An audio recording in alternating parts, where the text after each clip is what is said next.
Et là, on rebondit pour dire aux jeunes particulièrement, et même aux gens de façon générale, au moins dans les mosquées, attention, ne gâchez pas tout. Quand vous sortez de Salat al-Tarawih et qu'il est très tard, vous savez qu'il est très tard maintenant, Salat al-Tarawih, ça va être à minuit pour certaines villes, un peu moins pour d'autres, et plus tard, comme nous ici, c'est presque minuit 20, très très tard. Les gens dorment, les gens travaillent, il y a des voisins. Et le prophète a dit à 3 reprises, comme vous connaissez toutes et tous le hadith par cœur, rapporté par Muslim, Wallahi la yu'min, Wallahi la yu'min, Wallahi la yu'min. À 3 reprises, le prophète jure. Il jure, le prophète, à 3 reprises. Il n'est pas croyant. Il n'est pas croyant. Il n'est pas croyant. Qui c'est cette personne? Jusqu'à ce que tu jures à 3 reprises.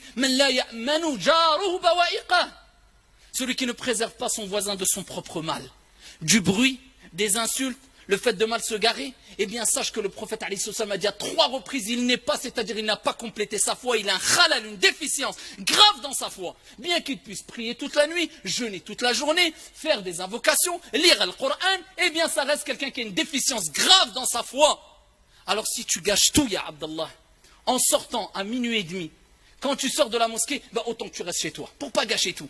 Quand tu sors de la mosquée, Fansarif ya Abdallah, pars, prends la fuite, rentre chez toi, discrètement, parle doucement, c'est l'heure d'aller dormir, ou de faire qiyamul layl, ou de te reposer, et sache que même la meilleure des créatures, Mohammed alayhi salatu wassalam, avait un temps où il dormait chez lui le soir. Donc rentre chez toi, repose-toi, retrouve ta famille, salli salat al-fajr à l'heure, et ensuite ici repose-toi ou va à tes activités, mais ne dérange pas les gens. Et je m'adresse aussi aux jeunes dans les cités, qui quelquefois ont tendance à rester très tard la nuit, pendant le mois du Ramadan, en attendant la prière de l'Fajr. C'est pas pour la prière de l'Fajr, mais pour la plupart, malheureusement, juste pour pouvoir manger encore un peu avant le Fajr. Et il dérange tout le monde, même en dehors du Ramadan, on le voit malheureusement. Et des gens qui se disent musulmans, avec tout le respect qu'on leur doit, et on sait qu'il y a un grand bien dans les jeunes de cité, et on ne généralise pas, mais il y a toujours des petits groupes qui pensent que l'islam c'est une mode, et c'est une tenue vestimentaire, ou encore une barbe, ou un qamis, simplement ça se limite à ça l'islam, catastrophique.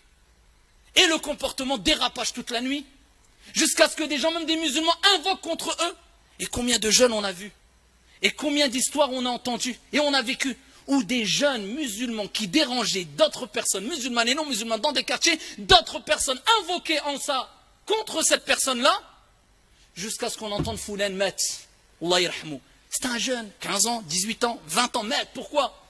Et parmi les invocations qui ne sont pas rejetés, da'watul mazloum, celui qui est opprimé, tu lui fais une injustice, tu lui prives de son droit, tu le prives de dormir, de se reposer. Et maintenant on respecte que très peu les parents, je parle des jeunes dans les cités, et on pense que la religion c'est simplement une étiquette. On est loin de cette relation spirituelle qu'avaient les compagnons avec leur Seigneur. L'islam c'est husnul khuluq. Tu n'as pas husnul khuluq, tu n'as que très peu de l'islam. C'est le bon comportement. Tu dégages pas le bon comportement, te trompe pas ya Abdallah, tu n'as que très peu de l'islam.